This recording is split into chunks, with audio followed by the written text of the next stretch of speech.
ever, don't you ever lower yourself, could you ever lower yourself, forgetting all your standards. Prince Charming, ridiculous, nothing to be scared of. Don't you ever stop being dandy, showing me you're handsome.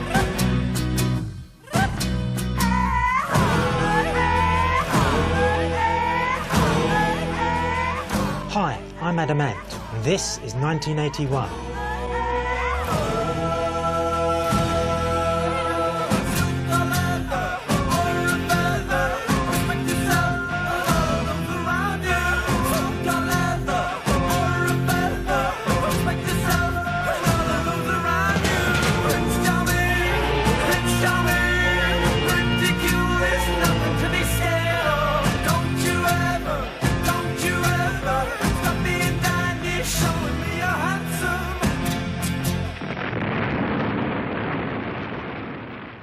On the 9th of May 1981, a song called Stand and Deliver went into the charts at #1.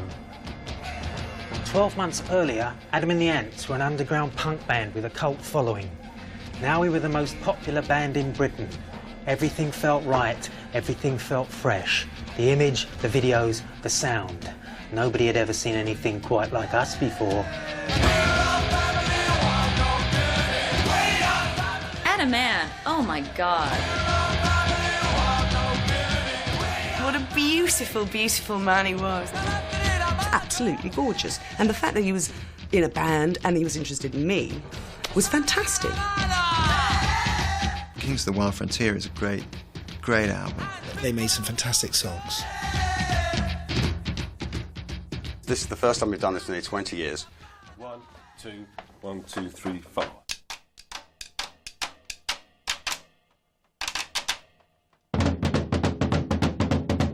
Just that twin drum beat that was a clarion cry for the youngsters.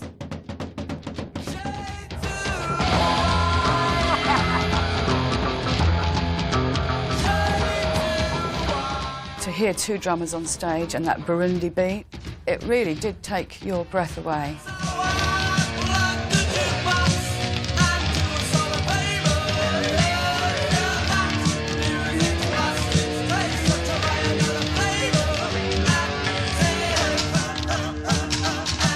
When I first met him, of course, he was just another struggling punk rock band on the scene. But, you know, little venue full of smoke and sort of dark. And then the Ants came on, and there was this bloke in full leather, rapist mask, the lot. I just went, oh, I can't believe this. I've never seen anything like it in my life. But I was so much younger than Adam. It was not just a sort of girlfriend, boyfriend, because it was never as simple as that in those days. He wasn't just a lover, but he was also a mentor.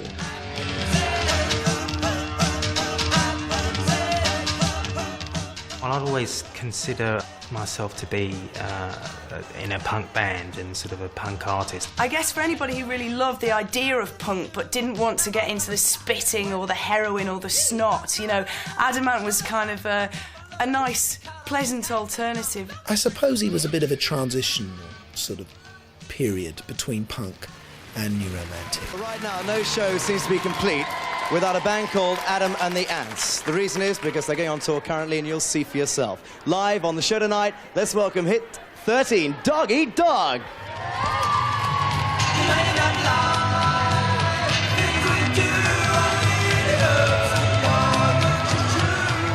The turning point for us was when we went on Top of the Pops and just did Dog Eat Dog. I thought, God, top 5.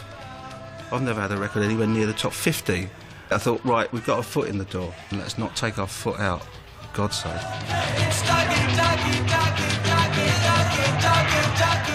The fan base changed, I guess, as the records started selling, but you don't see that because you only see that at concerts.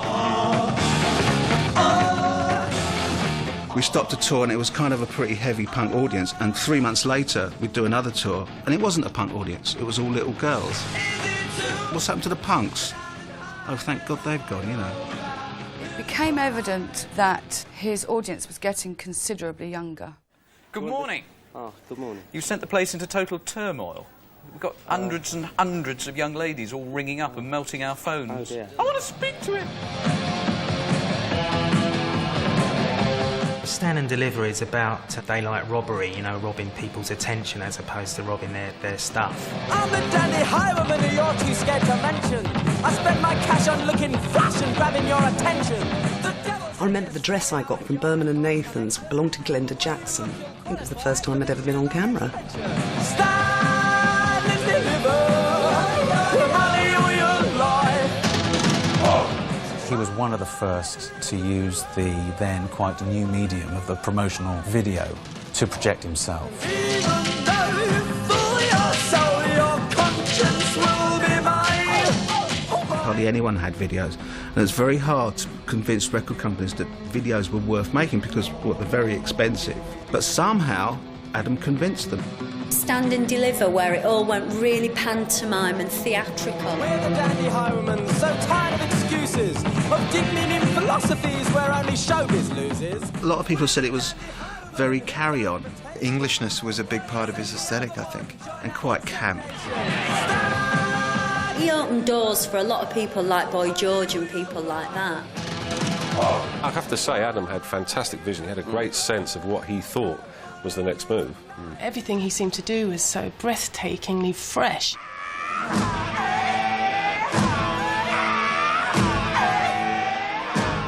Prince Charming. That was the most ludicrous of all of them, I think, wasn't it?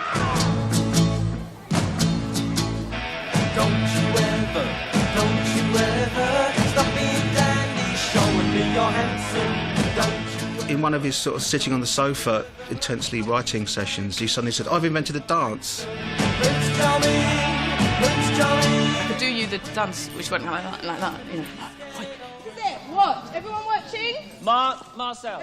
He decided no one could dance to it, so I think he decided, well, he should invent his own dance that goes with it. 1, 2, 3, 4.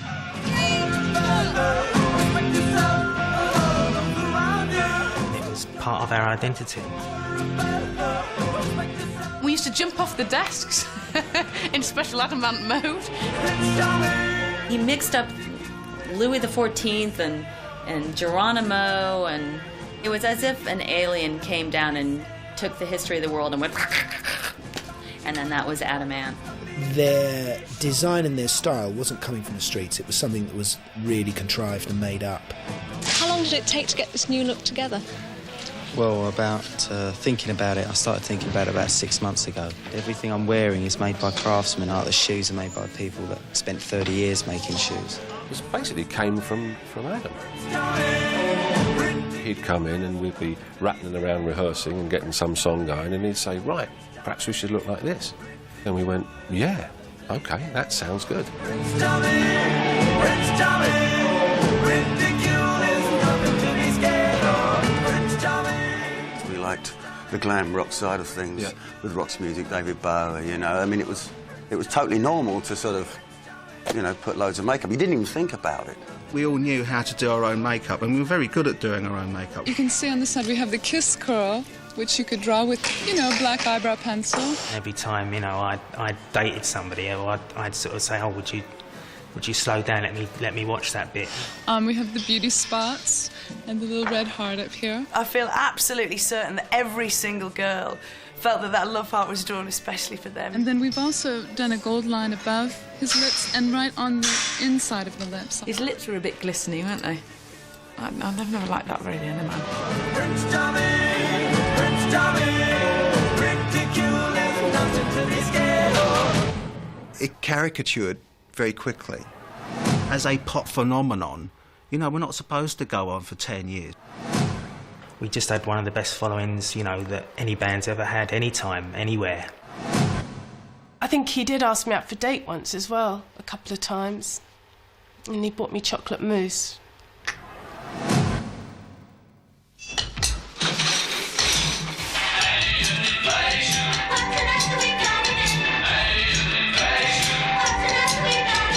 This is the best bit.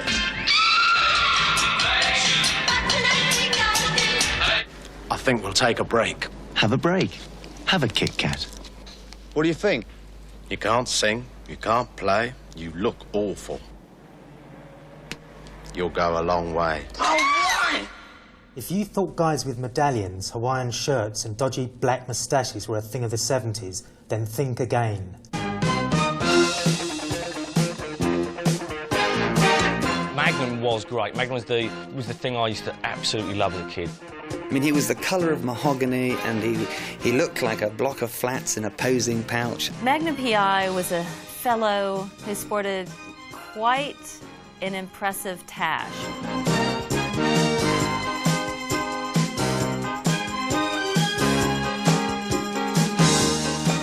My mum was very keen on Magnum, I seem to remember. All I remember about Magnum is trying to persuade my dad to paint his car in the same way that the helicopter was painted. I would have loved to have had a moustache.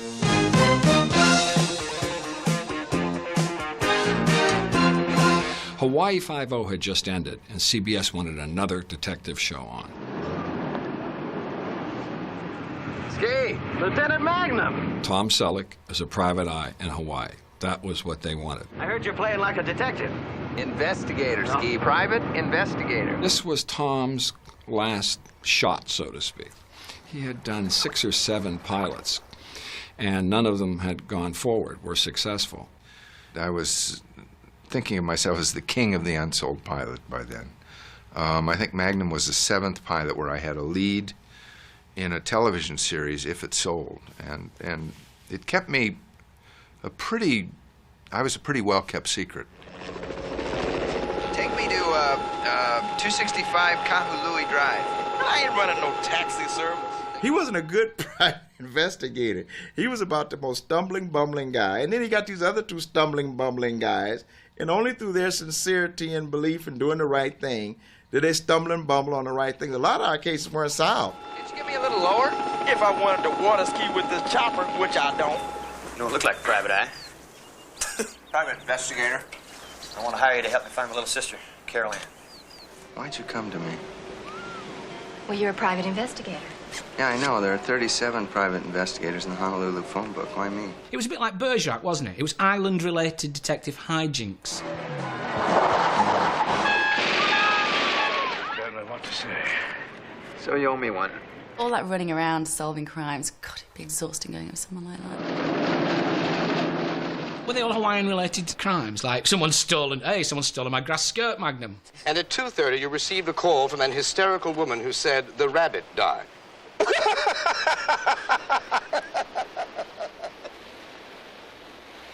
I thought that might get you. Like I said, funny the things a grown man will do for a living. But I've done funnier.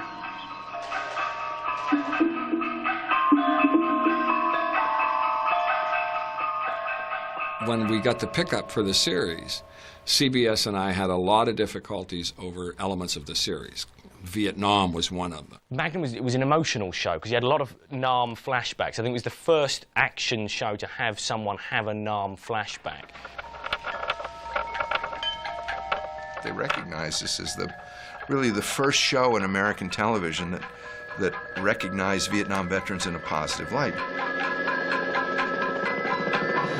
Water bug blue. This is Homeward Angel. You guys down there? Here you had 3 veterans who weren't axe murderers, but they were pretty responsible human beings who adjusted to coming back out of the military. Negative. We got a hook there near that river. That was an essential element to motivate all these characters. So that was pretty neat.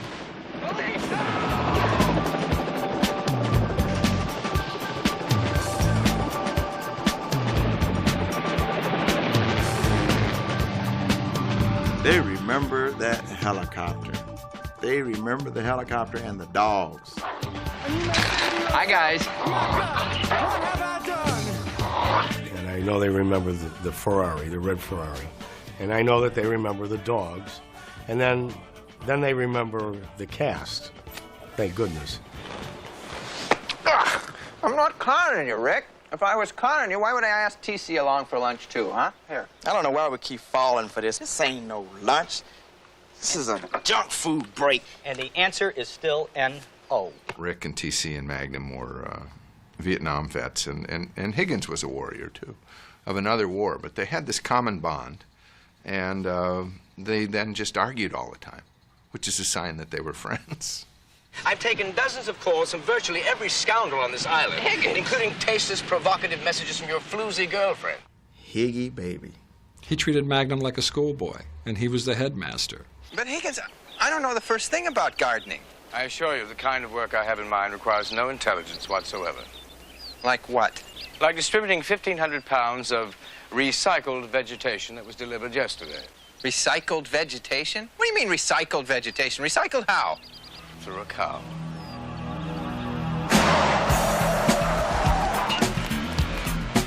We said to Ferrari we wanted the cars, wanted 2 cars, picture car, and one we could use for towing. Don't look at the dogs, work the lock. Work the lock, work the lock. Don't look at the dogs. You looked at the dogs. Ferrari wanted to charge us and so forth, so I threatened to put him into Porsche.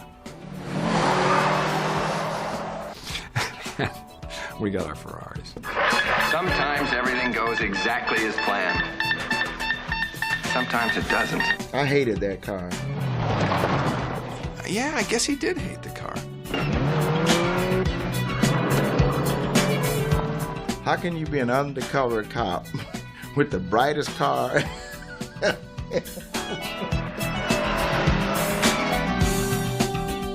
Do you know that we basically had to put a Volkswagen engine up under that hood? That's a horrible lie.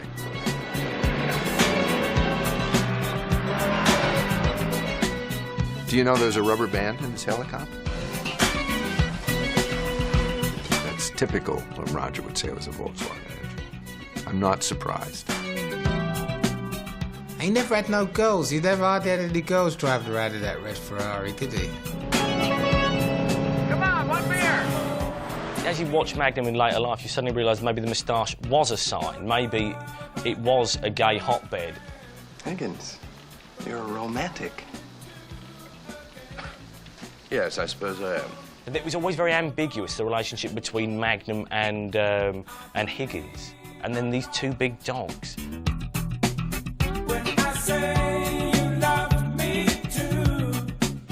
Why didn't people just stop and say, Tom, why have you gone for this deliberately gay image? I see he's still sporting a hefty brush above his lip. Very much of the San Francisco circa 72 homosexual gentleman variety. However, he was much beloved by middle-aged ladies. I'm so glad you never shaved that off. That's a beautiful brush. I probably had the best time of my life. I really had. Actually, I might have had too good of a time. I was having fun, but I didn't know how much fun I was having until I look back on it and say, boy, we had a ball there. You know, I always considered it a major achievement that after 8 years we still spoke to each other, because a lot of television shows don't end up that way.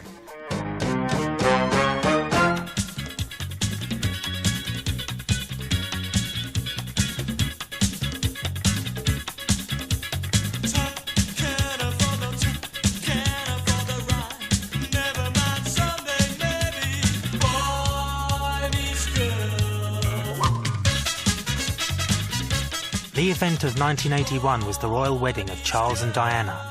At least it had a happy beginning.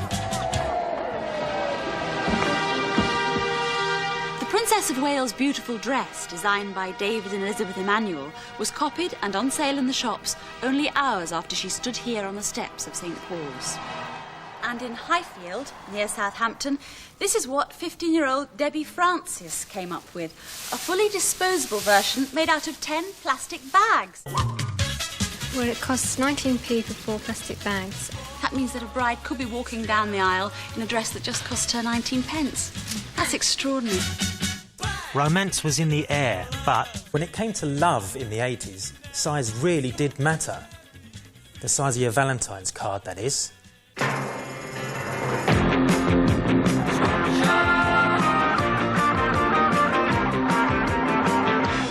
Very happy Valentine's Day to you. Thank you very much indeed to everybody who's been sending in lovely works of art for the studio. We've been decorating the place.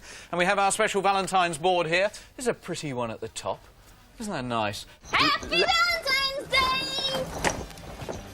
Day! It's our overacting spot. When they begin, they begin. Valentine's Day, I like to think of it as a sort of arid desertscape with some tumbleweed just blowing across. I never got any Valentines. I was like a little boy when I was a teenager. I never got any Valentines, I don't think. It was really serious. You know, how many Valentine's cards did you get? Gemma Burton got 12. I used to send a lot of Valentine cards in the 80s.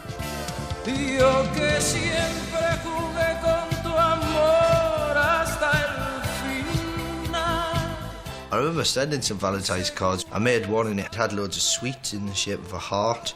It had full-on chews on the front, and it was the heaviest card anyone's ever received. I sent a Valentine's card to Hilary Thorpe, and I got somebody else to write in it. It was a fairly pathetic kind of heart shape with a teddy on it on a swing with another teddy, and they were holding hands. It was kind of, you know, came with a free vomit bag. Did you spray perfume on it as well? Cheapo perfume. It was probably impulse.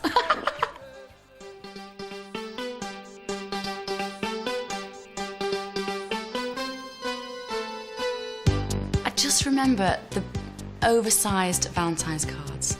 The bigger, the better. Like, if the postman could actually fit it through your door, forget it.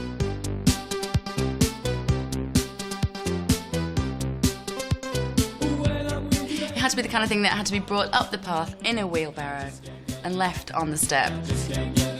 I don't think I got any squishy Valentine. I don't think I've ever got a squishy Valentine. I'm really going to cry now.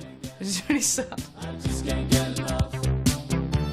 Being in the shop myself and thinking, but do I buy one back? Like, do you buy big ones for boys? Sealed with a loving kiss. It was sealed with a loving kiss, and that had to be in big letters, swag. There were loads of those things. I love you, I love you, I love you, almighty. I wish your pyjamas were next to my nightie. Holland, which stood for Hope Our Love Lasts and Never Dies. I know that sometimes they were quite naughty. There was one called Norwich, which was knickers off. Ready when I come home? Oh, I was obviously led a very sheltered life. But that's dreadful, because knickers obviously starts with a K, so it'd be Corrich. There was one India, but I haven't got a clue what it stood for, even now.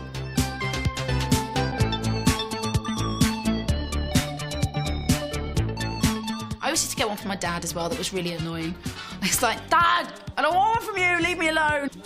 My brother always got them instead. He was the good-looking one in the family.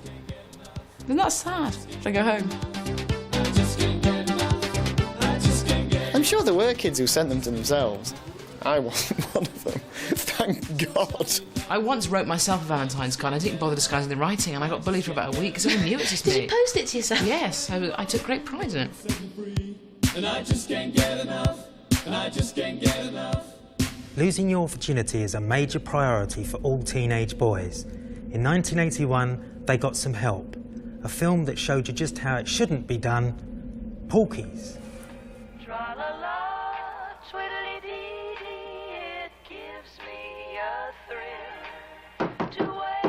Edward, you'll be late to school. Edward Morris. Porky's was, I guess, the first encounter that you'd have, if you're around my age, of essentially what was known as a blue movie. That was a very teenage film, wasn't it? With nudity and, you know, a few things flapping around and stuff. Young adult cheeky boys look at girls in the showroom with their bras off, talk about erections.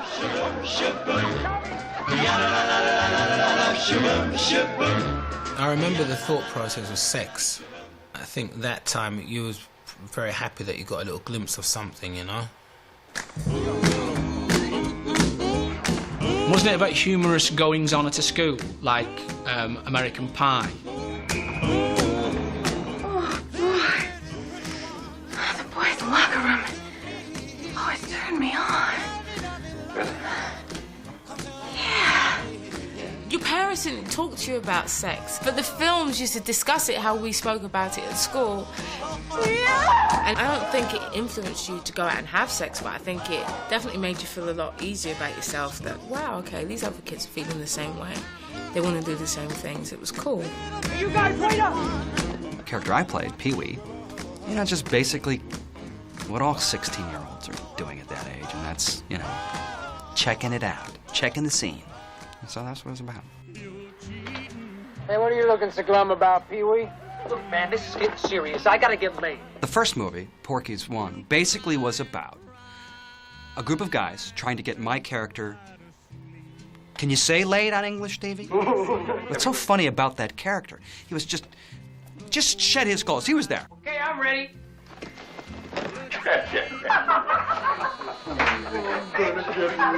Gentlemen, this is Miss Cherry Forever. My character in Porky's had the wonderful name of Cherry Forever, and I just couldn't turn down a part whose name was Cherry Forever. She was a con artist and pretended that she was kind of a gangbanger, but never actually did it. I think I was a big hit with boys between 13 and 15. Kind of get an excited look. Okay, let's move it out. Yo! Well, obviously a lot of people were offended by the movie and thought it was sexist. And I would disagree with that. I stand behind, I think the women are the stronger characters in the movie, certainly stronger than the men. Damn it, we missed them. There was a shower scene, that's right. I couldn't even think if that was like, I just dreamt that up, but it was actually in... There was a shower scene. Tommy, what are you doing? Everyone used to talk about that all the time, constantly. Hey, hold still, man. That was the one that I chuckled at, when Nancy Parsons, who played Ballbricker, and she sneaks up and got it, and he goes up against the wall. She's got it! It truly was a phenomenon in a lot of ways. My grandmother went and saw it. Oh, God, that was special.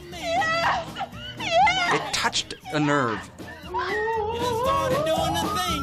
It was alive, and it was real, and it was that moment in time, and there was a sincerity or an honesty to the work.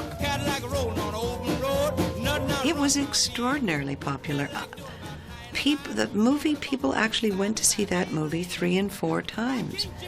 And it became a cult film.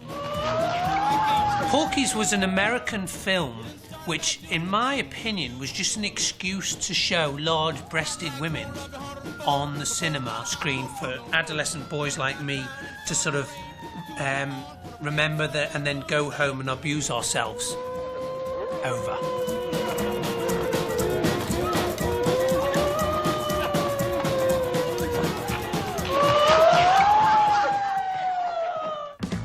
Pink suit, green door, a quiff and swivel hips. In 1981 he sold more records than HMV. Shakin' Stevens. This old house is getting shaken. That's a belter, that one. When rock came back, it came back in the shape of a bloke from Wales. What would have happened if Elvis Presley had come from South Wales? And the answer is, you would have got Shakin' Stevens. I think to call Shaky an Elvis impersonator is just ridiculous. Shakin' Stevens, now he is a legend.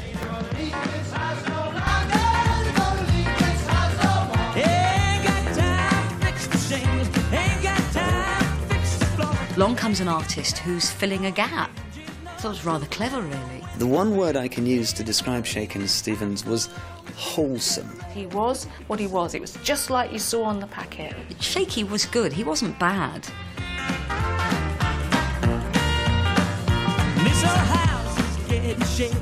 As a child, you really wanted music to mean something. You really wanted to get angry and really believe in music. Here comes Shaky, behind the green door.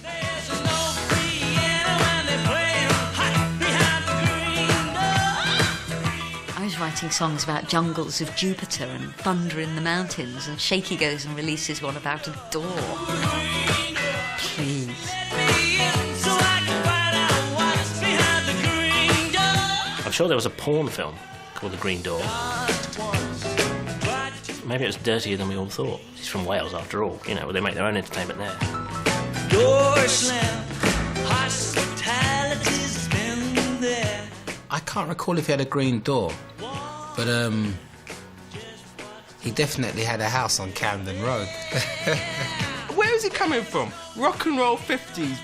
Plays mum and dad music. A world pop great. It was just madness, really, wasn't it, when you look back? All that stuff about green doors. Look to him. Is he still going? I bet he is. Yeah, good luck to him. First there was Superman, then there was Batman, then came Spider-Man, and in 1981 there was Crumbs, Chief, it's Danger Mouse.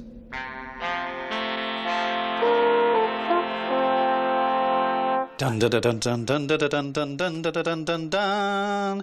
Dee dee dee dee. Oh, I can do dee that. dee dee dee. He's the greatest. He's fantastic. Wherever there is danger, he'll be there. Danger Mouse. Amazing Danger Mouse. Astounding Danger Mouse. Dun, dun, dun, dun, dun, dun, dun, dun. And the bomb blew up. Always made Penfold jump. I loved it. He was kind of like a divvy James Bond of mice, wasn't he? Sorry? I think Brian Cosgrove has said it was a kind of a spoof on James Bond. I'm sorry, James Blonde? This is how Danger Mouse looked when we were first working on him. It's completely different, based on James Bond. And we had a designer who came up with this white cat suit. And we had people saying, no, you can't just put him in white, he's got to have lots of colours. But we kept him in white and we didn't care. Oh dear, I do hate hanging about. Then when you get a writer involved, and when you get a voice like David Jason... Honey, I thought I heard voices. That becomes the character. Oh, nobody loves me, everybody hates me. Danger Mouse was strangely sexy. I think it was his sort of smooth head and really huge ears. No one's talked about Fifi, have they? Because I never knew anyone called Fifi. I didn't know she lived at 26 Lodge Lit, and I had a bum. Why wouldn't you want to go out with Danger Mouse? I don't understand. London, home of the Cockney, the Winkle Stall, the Thames Gas Board, and, in a quiet Mayfair pillar box, the world's greatest detective, Danger Mouse, and his faithful assistant, Penfold. Oh, no, Chief. Remember me catching this man-eating shark in the Bahamas? Should I ever forget? I was the bait. Next slide, please. Oh, crumbs. And casting Terry Scott as Penfold was a brilliant move. Here, my brother and my friends have found a way to make 3 pence last forever. One of his early characters was a very silly child, like a baby brother. And Terry adapted this for Penfold, and it was perfect. Oh, curly whirly. It out-chews. Yeah, that's what it does. It out-chews everything for 3 pence. He used to come into the studio in the mornings with a reasonably normal voice, sit at the microphone and pump himself up. And he got squatter and fatter and redder. And his voice started to say, oh, good grief. Oh, good grief. Oh, crumbs, Chief. Oh, crikey. Ooh, crumbs. Crumbs. Crumbs, Chief. Ooh, crumbs, and me with a sore arm. Oh, he was dead cute, wasn't he, Penfold? Penfold might have been Danger Mouse's sidekick, but Terry Scott was damned if he was going to be David Jason's sidekick. It's no use, Penfold. If only you had that spanner I gave you for Christmas. Do you mean this one, Chief? So the way that they tried to steal the show between them, although absolutely professional and not upsetting the show, was quite amazing, and it brought out the best in both of them. How are you going to get us out? I am going, Penfold, to use my head. Cool, Chief.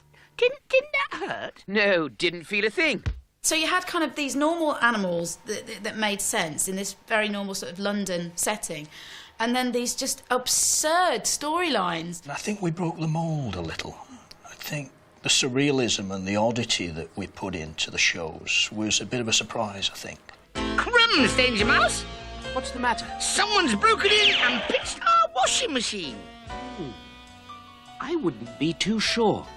That hole was made from inside, as if the washing machine broke out. Broke out? Ah, that'll be Colonel K. London's been invaded. Invaded? But who? Washing machines, DM.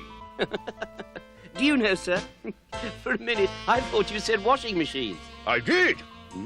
Hundreds of washing machines. Look at this.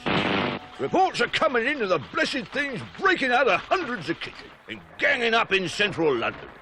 Good grief. I didn't believe in talking down to children, and Cosgrove Hall didn't believe in talking down to children. I'm going into a 7th level yoga hopping trance. Oh, crumbs, Chief. I'll go all goose pimply. Oh, fiddle. 7th level. He could be up and about for days. Whoops. Whoop.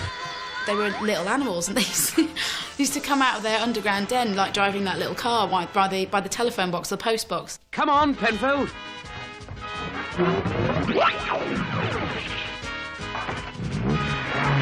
That actually was a standard scene. It saved us doing animation again and again and again. The Mark III. Yes, nice car. Pity about the co-driver.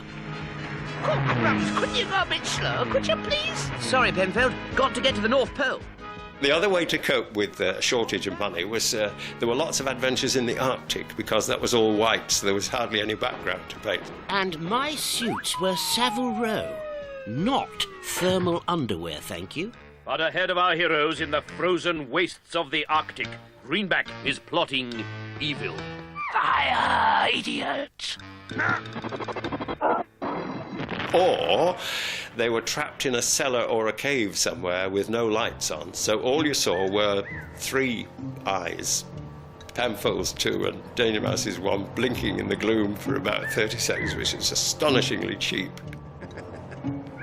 Cool. I hope it stays dark. Why is that, Penfold? So I can't see the ghosts. There was something there for everybody, you know. It was a rich but mad Christmas pudding. Can Danger Mouse and Penfold survive this latest peril? Tune in for the next exciting episode of...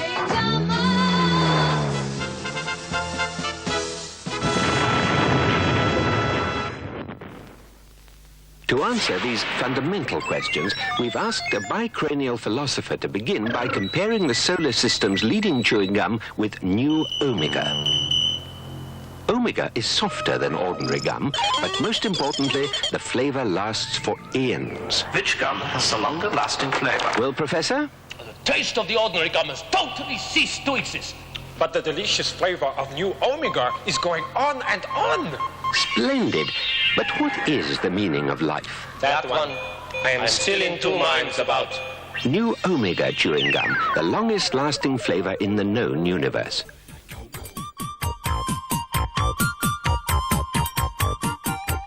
You know, in 1981, top executives clearly did not have enough work to do.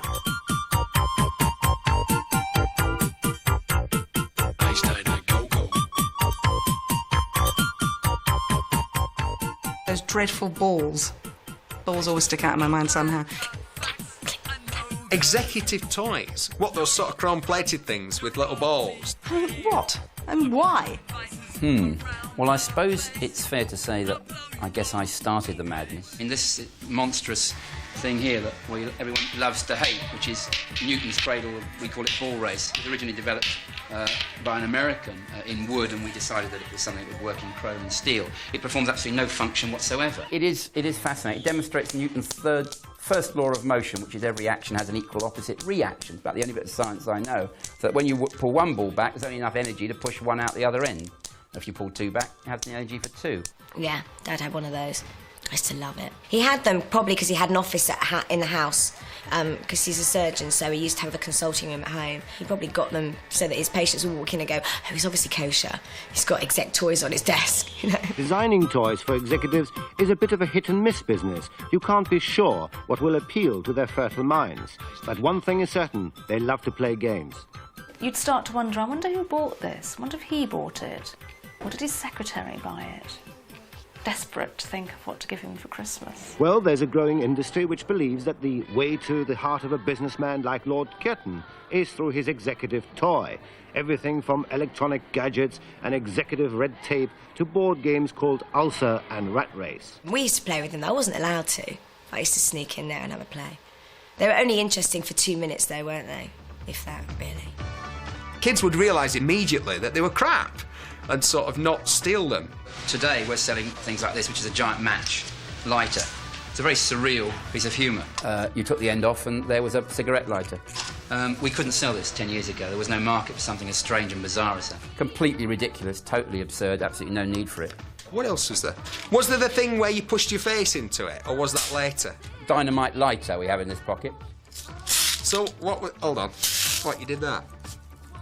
And this was something else that we did in about the same time, which was called oscillation. Things that kind of waved on your desk, I'm not sure what they were. Piano wire with magnets on the top that are repelling each other. I can't make it work. The Mercury Maze is the latest in a long line of bestsellers.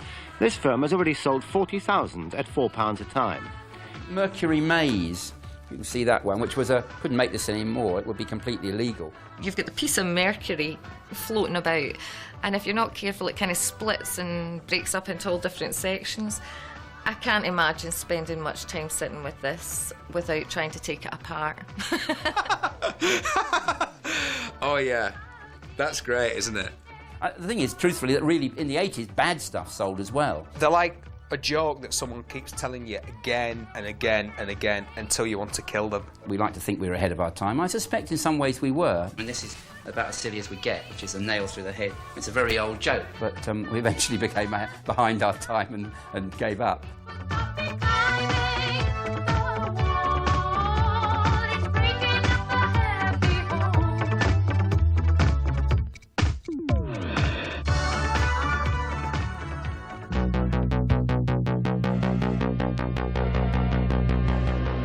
In '81, Kim Wilde burst onto bedroom walls. Girls wanted to be her and boys wanted to be with her. What a year it has been for Kim Wilde. Kids in America went to #2 earlier this year. Here she is now. When I saw Kim Wilde, I went wild, in fact. She was amazing. She was beautiful. She was blonde, she was good looking, she danced and jiggled a lot. We're the kids in America. We're the kids in America. Whoa. Everybody lives for the music around. All my mates fancied Kim. It was a nightmare. Bright lights and music gets faster. Kids in America, for me, was this complete fantasy. I'd never been to America, and everyone said, why are you singing Kids in America? I didn't really have a very good answer, except I thought it was a fantastic pop record. Hot shot, give me no problems. Much later, baby, you'll be saying never mind. I wrote Kids in America in about half an hour, no longer than that. It's really quick. Me and Dad just sat down one night in the front room and I had my little wasp synthesizer whacking away, and it just suddenly came. We're the kids in America. We're the kids in America. It was kind of very hard sounding and very sparse sounding, and it worked for 1981 very well. The title was the most important thing to me. Above everything else, the title, because without a good title, there's no point having a great melody. Who were these kids in America? She wasn't one of them. She wasn't even a kid in Britain. We're the kids in America. Well, you're not though, are you? You obviously are the kids from Basel, you know. Kids in Hertfordshire didn't have quite the same ring.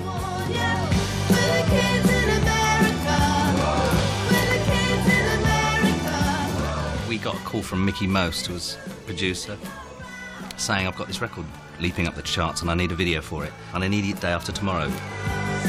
When we started to shoot, she got terribly nervous and slightly overwhelmed by it all. So I sent the crew over the pub and got somebody to get us 2 bottles of wine and got those down her. I remember making quite a few videos with Brian. Yeah, he was a mad, bad and dangerous to know. We've got Kim Wilde for you now at #4, see? Don't remember anything about Checkered Love. I don't remember how the concept came up or anything. All I do remember was there was a shower in it. I was determined to put Kim in a shower. Brian was asking me to do sort of clench my fists and stuff under the shower. And I still, to this day, don't know really what that was supposed to mean. I did it, of course, as directed.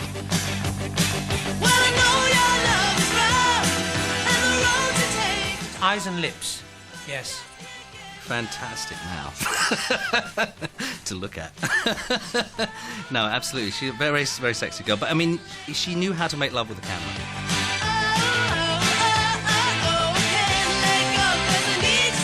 I remember sort of having this sort of connection with the camera, which I found surprisingly easy to do, and to watch it and to look at it and to dare it and flirt with it. There was a slight distance to her as well, which I thought was quite interesting. It was just Kim moving around. She could have been singing in a different language. I'd just been besotted by Kim Wilde. Cambodia followed that. I do remember that. I think I'd watched Apocalypse Now too many times and had delusions of being a movie director. Cambodia was definitely a high point. The beginning of the first verse goes, "Well, he was Thailand-based," which is one of the greatest opening lines in pop. Well, he was Thailand-based, she was an Air Force wife. He used to fly weekends. It was the easy life. Easy life. I guess you'll never know what got inside me, so she couldn't make it out, just couldn't take it off. Doing Cambodia was pretty scary because I was like lying on the floor and this huge fat boa constrictor thing was slithering all over me, and a tarantula was sort of dropped. And I was like, oh, never again. I should never work with those animals again.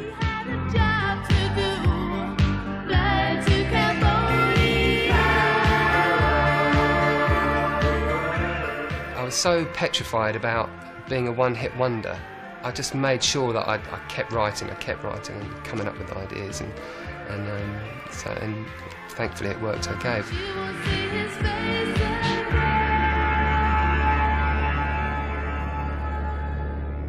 Kim, to begin with, was this wonderful girl next door image, and then she slowly became a real sex bomb later in the decade. But of course, I was growing up in front of the public, and I you know, there was some major faux pas, I think, stylistically speaking, and I think one of the ones that I'm least happy with, and I knew it at the time, but I thought I'll give it a go, and it was this sort of had a sort of a bondage vibe going to it. I just thought she was absolutely, you know, sex on legs. She was gorgeous. She always wore things that I could never get away with, you know, like black leather dresses. I remember my contemporaries very well because we were all vying for the same spots, and one of them, of course, was Toya, one of them was Hazel O'Connor, and one of them was Clare Grogan from Altered Images. She was my favourite. I thought she was beautiful. I was actually quite jealous. Clare Grogan. Her image did swivel around a bit. I was much happier with the very first time she ever came out. That's the way I saw her.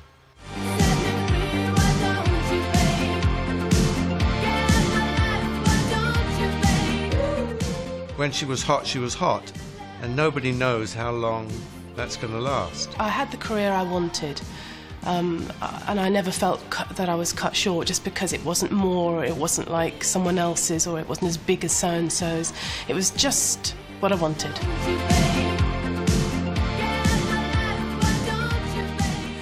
I often wonder, now she's a gardener, sort of professional gardener, if she's still got that old stripy t-shirt that she used to wear, because people do keep old clothes for the garden, don't they? When Alexander of Macedonia was 33, he cried salt tears because there were no more worlds to conquer. Eric Bristow was only 27.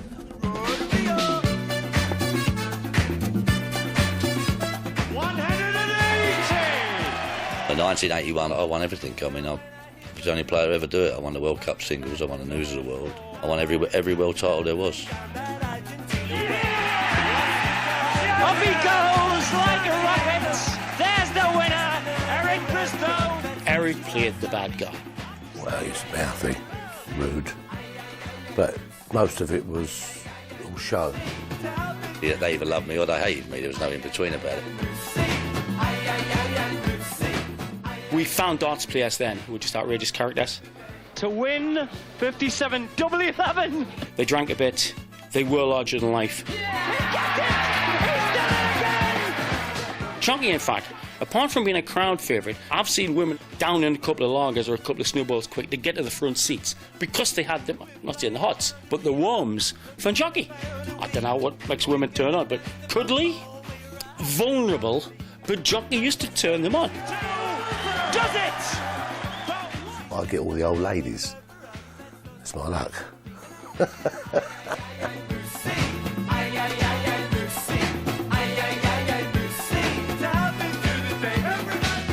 Dart players drink. Game on. So it's Fat Belly to go first. And it's a good start.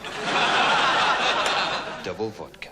You don't walk into a pub, get your darts out, go on a dartboard and have a throw. I mean, the first thing you do when you walk into a pub is you go to the bar and order a drink.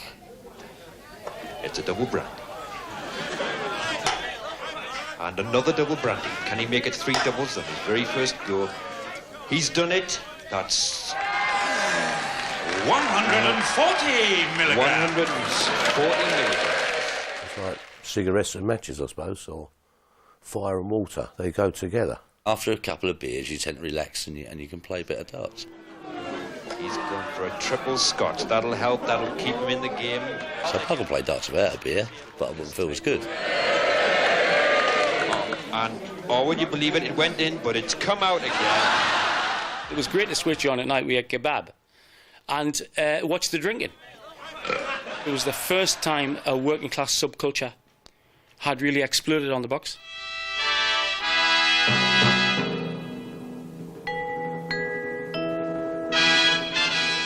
Sunday afternoon, around about 4:30, nothing else on the telly, bit of bully. It was class.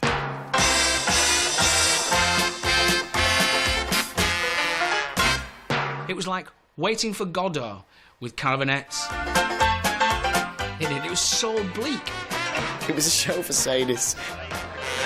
It was postmodern structuralist. Probably Marquis de Sade's only venture into game show. If you played a kind of a sombre music over the top of it and just redubbed it, it could be quite a harrowing, moving thing.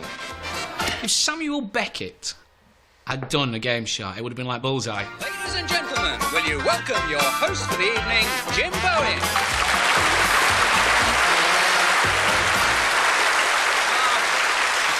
Thanks very much. You're very kind.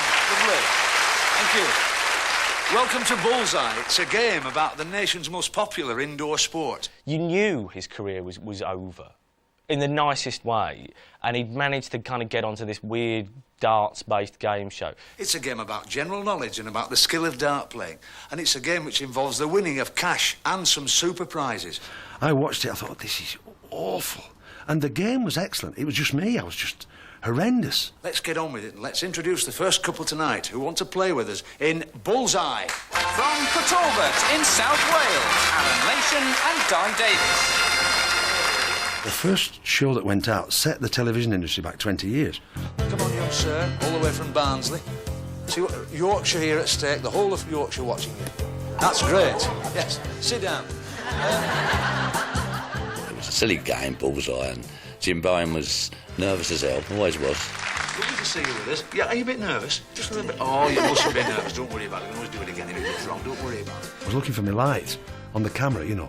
Where am I? What's next? I'm looking for autocue. I'm looking for God, basically, assistance, anything. John the Baptist would have done on half-day closing. And what's going to happen now, this board is going to revolve, and when it turns round, you'll see exactly what I mean by general knowledge. Bullseye was Christmas party at Crossroads Motel with a shaky scenery.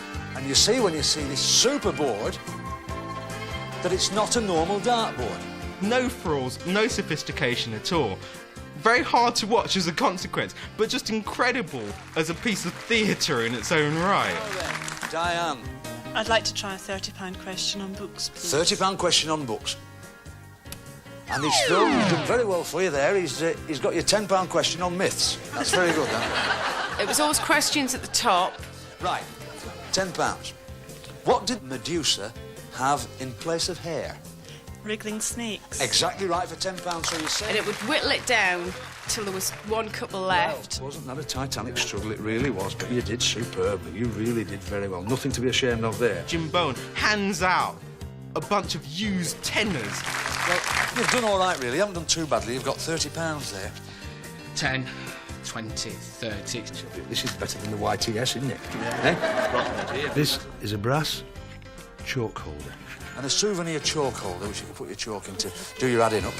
And the same for you, Gordon. Thanks very much indeed. It's been lovely having you with us.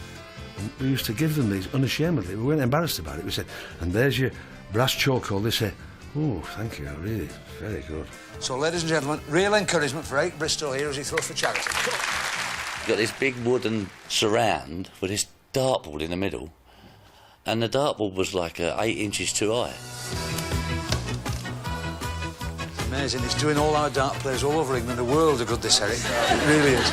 And none of them was the right height. I didn't get that right for 3 years because I didn't have the budget to put it right. What's that? What's his catchphrase? A little poem, just to remind you, keep out of the black and in the red. Nothing in this game for two in a bed. Nothing in this game for two in a bed. Great rhyme. It was the bit when they called out the prizes around the scoreboard when they were in one. In one. It's a stand-up Fritz Freezer. In five. A fine bunch who will keep getting on top of each other. A nest of tables. In 2, a brush to sweep the motorway up. In 2. Sparkling craftsmanship in these sherry glasses and decanter. And we used to say, a cafetiere. I never knew what a cafetiere was, but it was a coffee pot. In 3. A smile at every station from this friendly electric train set. In 3. A curly-whirly ruler. In 7. Shout hoop hoop hooray. It's a croquet set. Rubbish. Rubbish. And Bully's special prize. That's the bullseye. Right in the middle. You've got it. That's the Thames dinner. That's a fabulous prize. You've won this, you've won a toast, you've won that. And do you want to gamble all that? You've got the time until the board revolves to decide if you're going to go for the star prize. Consider a gamble. Gamble the prizes you've got there, that armful of prizes, against tonight's star prize, which is hiding behind Bully. You've got the time it takes the board to revolve to tell us what you'd like to do. When these people turn around and go, no, we're not going to gamble for the boat or the car, whatever it might be, because they don't know yet, that's the worst thing, it's torture. You've got the time it takes the board to revolve to tell us what you'd like to do. These are people who genuinely could do with a toaster. And they're going, do you want to risk your toaster for something that you would never, ever afford in your life? Are you going to gamble that, the 101 or more with 6 darts, 3 apiece? They're going, oh, toast in the morning or a car. Oh, no. No, absolutely, categorically. Go on, boys, off you go. That's humiliating. That is actually humiliating. You're going to have a go. You're going to have a gamble. Come on. I think the non-darts player had to go first. It was always a complete spanner. They were everywhere.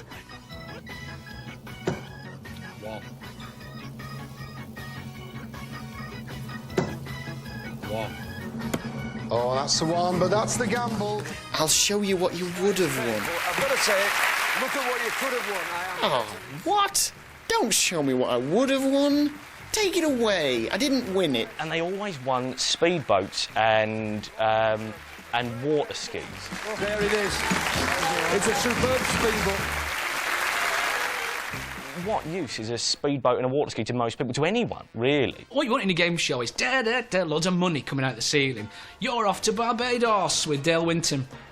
Not on Bullseye. This is for tonight's star prize. 101 or more. And at the end of the programme, if you think about it, all human frailty lay there at the end. There was greed. That's 20. Envy, weakness. That's 40. Bottle. Satisfaction, joy. That's 40. Despair. Everything was there in that last 2 minutes. Nice and steady. That's it. Tonight's star prize. Come and have a look at it. Marvellous. Have a look at it. Come on. Up you go. Look at that. Ask anybody who went on Bullseye. It was a great day for them. Fabulous day. Great, smashing, super.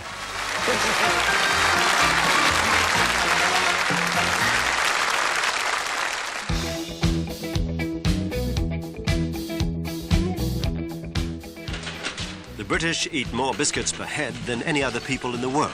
We chomp our way through over 500,000 tonnes a year.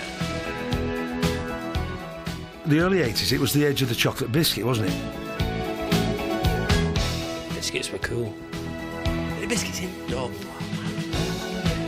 Taste is a very individual thing. At research and development laboratories, they experiment endlessly in pursuit of that most elusive of all essences, popular taste. On special days, I'd get a United bar. How do you persuade a nation of biscuit eaters to eat even more? By advertising. My name is Stan. The interesting thing about any chocolate snack is the promise of them, and that comes in the theme tune. 5, 4, 3, 2, 1. 5, 4, 3, 2, 1. Chocolate flavoured coating comes first in 5, 4, 3, 2, 1. Then crunch into light crispy rice. Wagon wheels though, were brilliant. 4 wheels on my wagon. I started to think there was a funny flavour of them once too. There was a kind of butterscotchy layer in the middle too. That was good. 2 wheels on my wagon, and I'm sure hungry. A wagon wheel. It's an epic experience. Wagon wheel's okay, but an orange club is just what it's all about. It's the taste, the chocolate, the biscuit on the inside, then the orange, it just tops it off. I love Orange Club. I suppose biscuits became part of British culture because tea was. There is something about a proper British tea-dunking biscuit. Drink's too wet without one. The pop music scene and the fashion scene have been influenced by a new youth cult, the New Romantics or the Blitz Kids. 1981 was the year it began for all you old romantics. Well, everyone's wondering what the next big thing is. They felt that they'd discovered it here at this club called the Blitz. Excitedly, documentary makers and photographers from all over the world were coming down and lining up outside to see what was going on. I saw the most baroque, exotic, decadent-looking people that I'd ever witnessed before. All my age, all about 20, 21, 19. It was a place that I felt I could belong to. This was my chance, because I was too young for punk. I mean, we consider ourselves as being the most modern dressers and thinkers in London at any given time. I know it's very conceited, but it's just the way we feel. Spandau at the beginning, was very much into, that baroque look of lots of stuff thrown around our neck.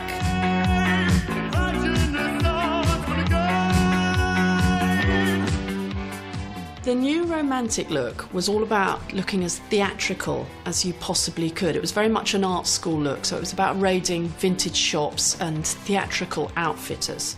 People would dress up as, Henry VIII. People would dress up as Elizabeth I. People would dress up as, whoever. And they believed that. And it wasn't just something that they wore at night. It was something they wore during the day.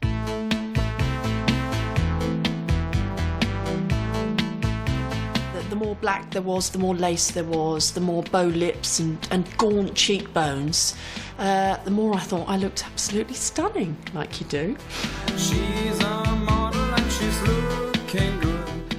Chinese slippers, I seem to remember, were big. Instead of ballet shoes, we put these Chinese slippers on, or these kind of $1.99 Woolies plimsolls, worn with a kind of pair of customised jodhpurs, with a really flouncy white shirt, a very feminine white shirt, and a band around my head. The north of England's not noted for the climate in which you can wear Chinese slippers often. A big part of knowing that you'd really kind of got the look was the fact that ordinary people in their civvies would hang out of cars and just laugh their heads off or be really abusive. And that was there was quite a lot of status to that, because you could just think, well, I'm way ahead of fashion and you have got no idea. Well, I just think it looks rubbish. It's the only answer for it. I'm a bit conservative, really, I'm afraid. But, why? Just always have been, Sorry. I don't feel I'm part of the normal run-of-the-mill rat race. I don't want to be, put it like that. One of the things that I did like about the period was this whole idea of what was called gender bending. Male artists seemed to be able to step out of the normal masculinity and become sort of feminine, or a different kind of masculine.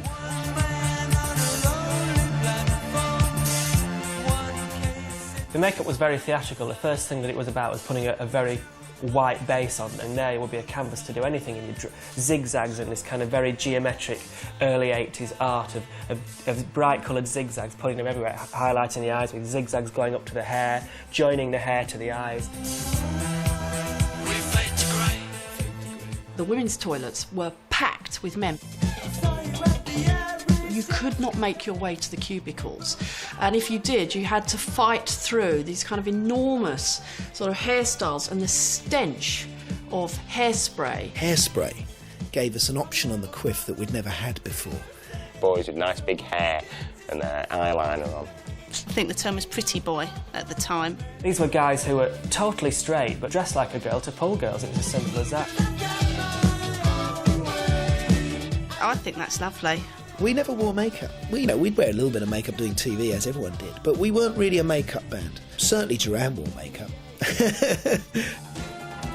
Good evening, welcome to Top of the Pops. On the programme tonight, Phil Collins, The Who, Motorhead and Adam and the Ants. And spinning like an apple just outside the top 40, Duran Duran.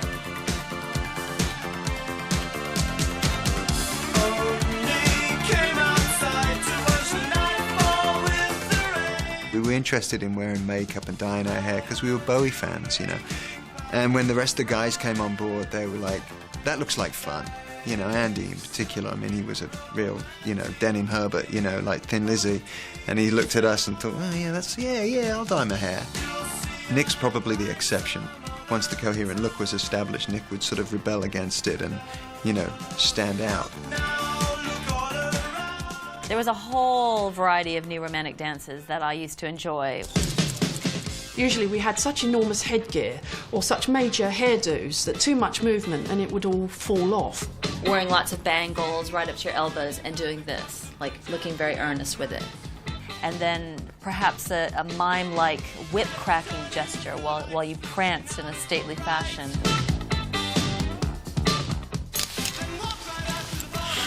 Head in the air, lots of air up the nostrils. When Visage come on, we do that. It wasn't fun. It was very uncool to look like you're having too much fun. That was the whole idea. You didn't smile, you just tried to look like you were dead cool. Just going into a club and posing for a couple of hours. New Romantics were posers. That's what we were about. We sort of invented the term.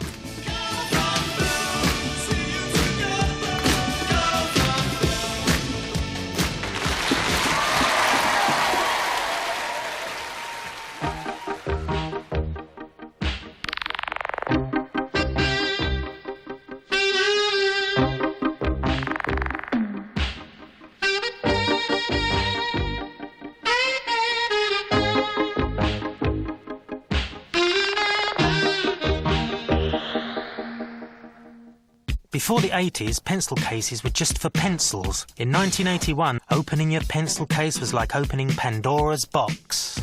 Smelly rubbers. Smelly rubbers, yeah. Yeah, strawberry one I had. Yeah, you rub them and... Well, we used to smell them all the time. You don't happen to have a rubber, do you? Michelle, you wanted a rubber? If you have one, yes, it would be very nice, please. Because, you see, I've got this...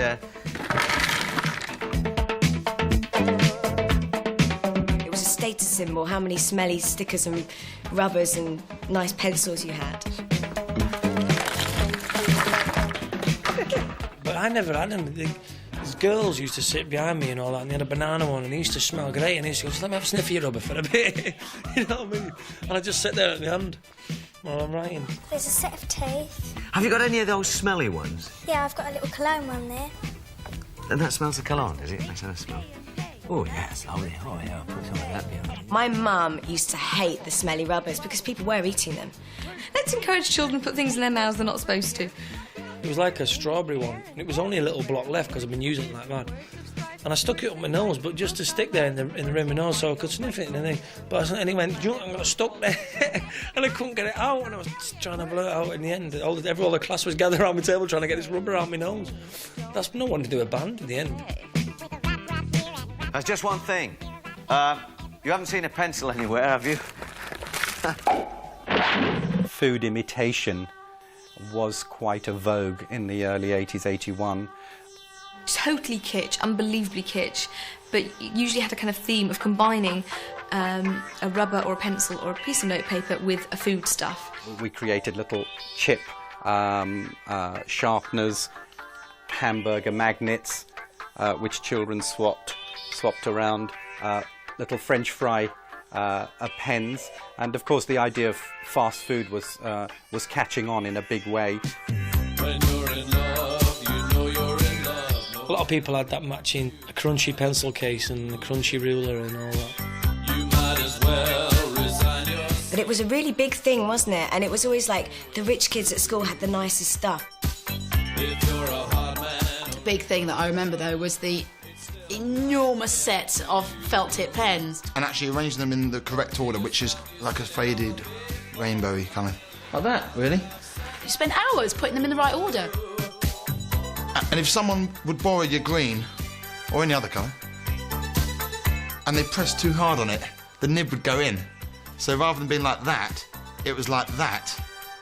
And then you couldn't really write it because the plastic on the pen would scratch the paper. And there's always some really smelly kid who'd borrow your pen and chew the end of it and press the thing in and give it back. And then what you had to do, if you wanted to use the green, you had to bite the back off, right, and catch worms from the back of the thing from him. Bite the back off, tap the pen down, get them inside out, the spongy bit, with a little plastic bit around it to stop you getting ink on your hands. But then, in actual fact, there was ink on the outside of it, so it didn't have any effect. And then use that as a colouring in, and then you found out you could actually colour in 4 times as much, as quickly, but you'd go over the edges. So it was like, you know, quantity, not quality.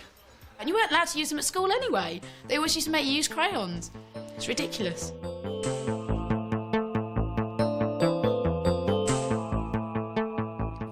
Back that book. Back that book. Back that book. Back that book. Was that about covering your books? Yes, absolutely. Stickers. What? Back that book. Back that book. You'd make the book a sort of black, shiny colour or whatever, and then onto that you'd put stickers.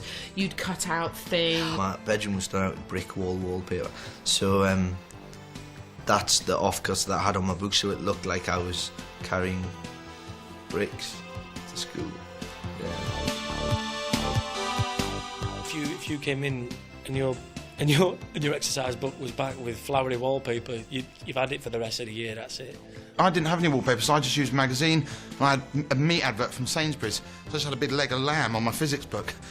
And I think the teacher was quite impressed. I thought it was like the Andy Warhol of my physics class.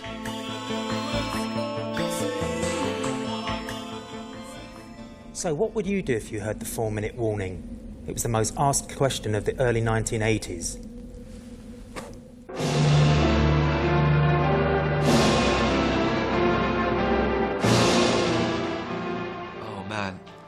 If there had been a 4-minute warning when I was a kid, I'd have run around the school screaming incoherently, I suspect. I would have had one last go on my computer game. I was going to get up, run across the hall, snog Hilary Thorpe, and then jump out of the gym window. But the thing is, I had a BBC Model B then, and it would have taken me 4 minutes to load up a game. You're on the bog, you're knackered, aren't you, really? Just a little red button. I wonder what the red button does. No, it was scary, yeah, I forgot about that. It was America and Russia, wasn't it? Playing a tug of war. It's like the Frankie Goes to Hollywood 2 Tribes video, exactly that.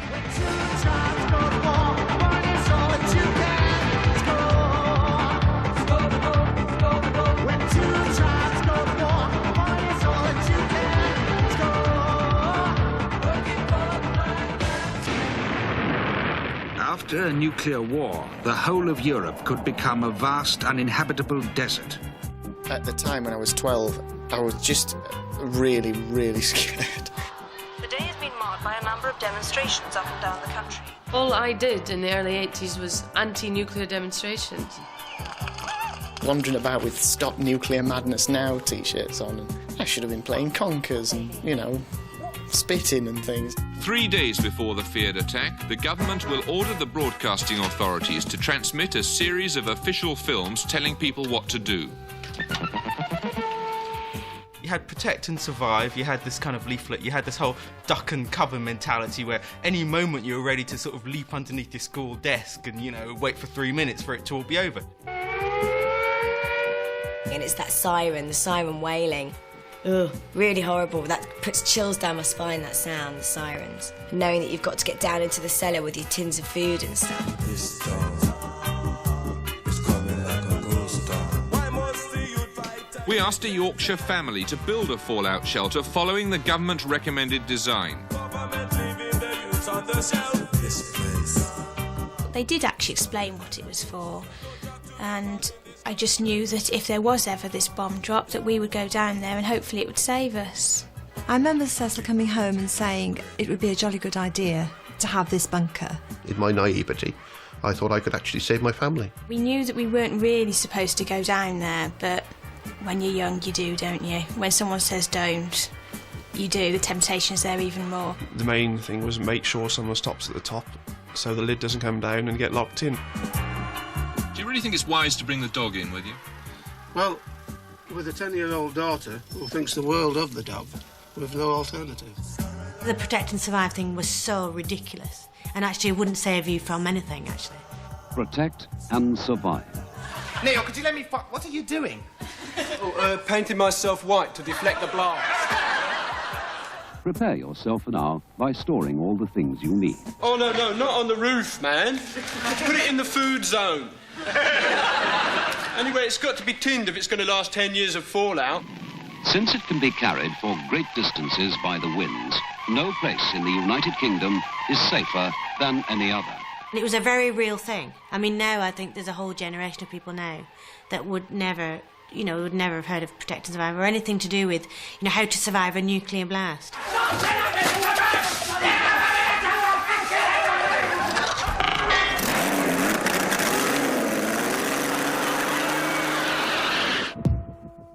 The reality of nuclear war was brought home in a shocking TV drama. Nobody could sleep after watching Threads. People were saying, well, we might even be able to win a nuclear war, and I thought, these people have no idea what they're talking about. One thing that television can do is kind of bring all the documentary evidence to bear, show them exactly what it would be like, bring home to everyday people what it would mean to them. He wanted an ordinary family to be involved. People who, the fellow worked, I think he worked at the steel works, and they lived in a terraced house, and they got 2 children and a cat and a dog, and so by doing it that way, it was everybody's family. My ball. Never mind what it means. You'll get on with your game. It's nothing to do with you. There was no counselling offered. Nobody came and, gave me sugary tea and sat me down and rubbed my head and said, don't worry, you're not really going to die. They've started fighting, Mum. Who has? The Americans and the Russians. It's just been on the news. My dad says you've got to come home now. Hey, you haven't paid for them things!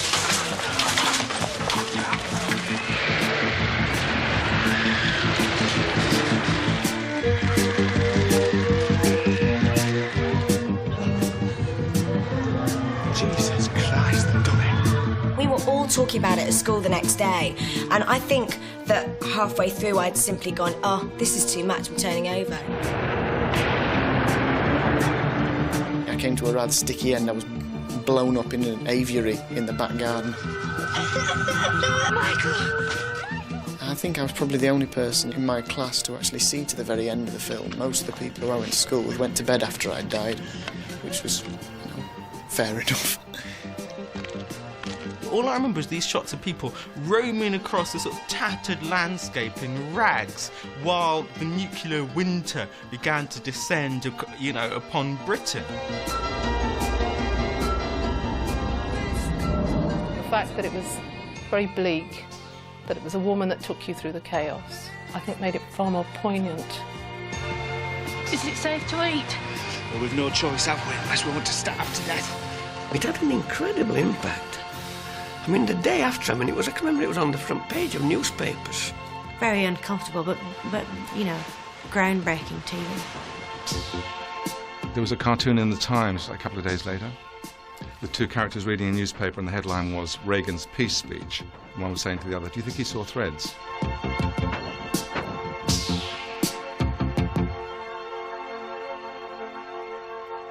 This is the car of the year 1981, the new Ford Escort. It was chosen by an international jury for its aerodynamic efficiency, its high performance, its handling and road holding. The new Ford Escort, car of the year 1981. So, it's 1981 and you're a lanky, spotty lad who's just discovered girls. You fancy Dee Hepburn, but she's into sports and football. Her mate, however, Clare Grogan, fancies you, and she's in the charts. And yet, you're still not quite sure. What do you mean you're not sure if you fancy Clare Grogan? I had a crush on Clare Grogan because of Gregory's Girl, which is still my favourite film.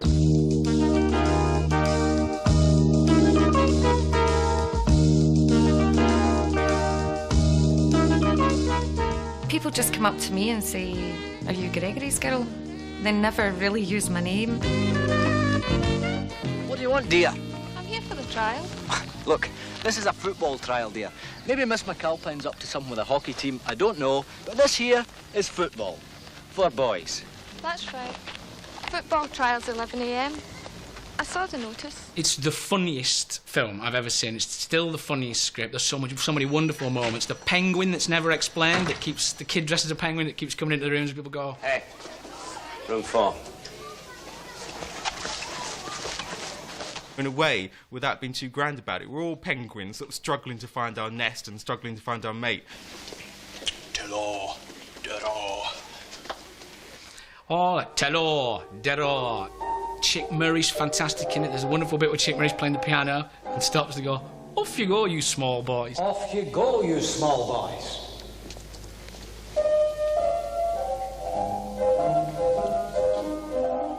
Hello, hello. Room 16? And he goes out with that terrible girl who he's promised some chips to. Look, I've got to go home. I really enjoyed the walk. You go that way, right, and I'll go this way. See you. Hold it, Gregory. I thought we were going for chips. Chips. OK. It's 50p, you get plenty of chips with Do that. Bye. Don't be stupid. Come on, you're worse than my dad, and he's old. At least he's getting an excuse for being a prick. When the film came out, I was actually shocked in those days at some of the language that was in it. I still use some of the words from Gregory's Girl all the time. If ever an irritating person goes out the room, I still go, yeah, arrivederci, Gordon, hurry back. Arrivederci, Gordon, hurry back. Bella, Bella. Bella, Bella. Bella Ronaldo, Bella Gordon. I like to do something special on Saturday night. Bella, Bella! It's such a funny film. Such a brilliant film about growing up. It's so true about being at school. It just struck a chord with people. I mean, everybody had known a Gregory or knew a Gregory. There's John Gordon Sinclair. He stars as Gregory, and he fancies this slightly tomboyish, good-looking girl who plays football. So, very appealing to me, you know. She's gorgeous. She is absolutely gorgeous. For me, Gregory, in his search for love, his absurd, desperate longing, passion for a girl who's way beyond him, that felt like real life to me. Great. First class. You know, you're some girl. I haven't got near the ball yet, eh? It's not, you know, like your sort of Julia Roberts type movie where, you know, it's all high gloss. It was kind of rugged.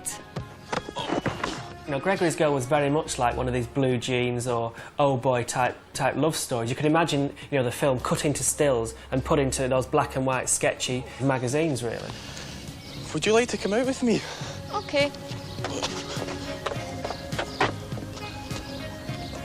I mean, in a kind of date. I said OK.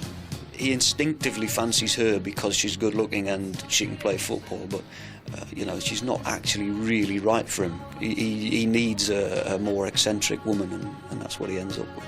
How's the football going? Oh, that's good. You need to cut that up a bit. It's a bit big. What about the goalie, Gregory? What do you make of Gregory? Little scene in the science lab where you have Clare, Grogan and myself chatting about Gregory. He's a bit slow and a bit awkward. Yeah, slow and awkward. And that's where we're meant to initiate this thing of me not turning up at the clock tower, but sort of passing him down the line so that he does actually end up with Clare. So that's the way it was manipulated. Hello, Gregory. What are you up to? When I read the script the first time, I was like, OK, so I get to do the snogging and not the football. That's fine. Nobody's looking. Gregory's Girl contains, for me, one of the most beautiful scenes of love and expression that I've ever seen, actually. Do you want to dance? It's really good. You just lie flat down and dance. There's this bit in Gregory's Girl where they lie on their backs and they look up at the stars, and it's just fantastic. We are clinging to the surface of this planet while it spins through space at 1,000 miles an hour, held only by the mystery force called gravity. Wow. A lot of people panic when you tell them that and they just fall off. Oh. I see you're not falling off. That means you've got the hang of it. That means that you have got... natural ability. Yeah. 1,000 miles an hour, eh? Why are boys obsessed with numbers? I think that some people grow up and they very sensibly want to be doctors or firemen or... I don't know. I always grew up with absolutely hideous delusions of grandeur. Thursday night on BBC One, welcome to Top of the Pops and also welcome to Clare, a movie starring a pop star with altered images. Over here.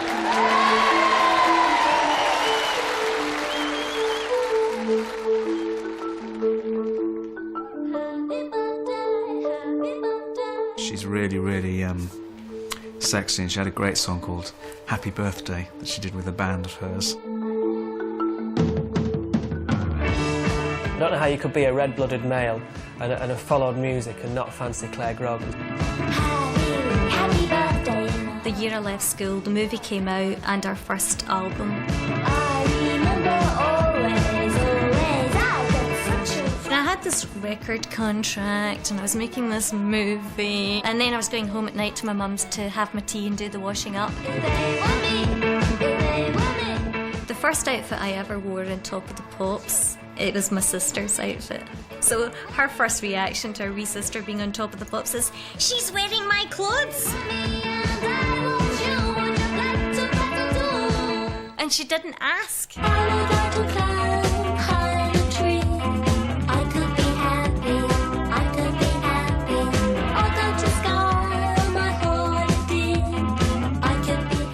I wanted everything. I really did. And I didn't see why I couldn't have it. So young, and her career kind of happened very early. It must be difficult to succeed that young and then move on to things that are sort of less in the public eye.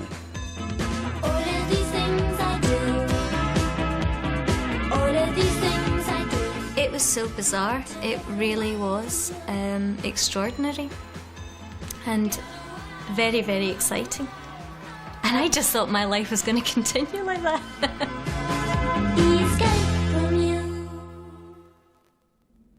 So that's what we did for fun in 1981.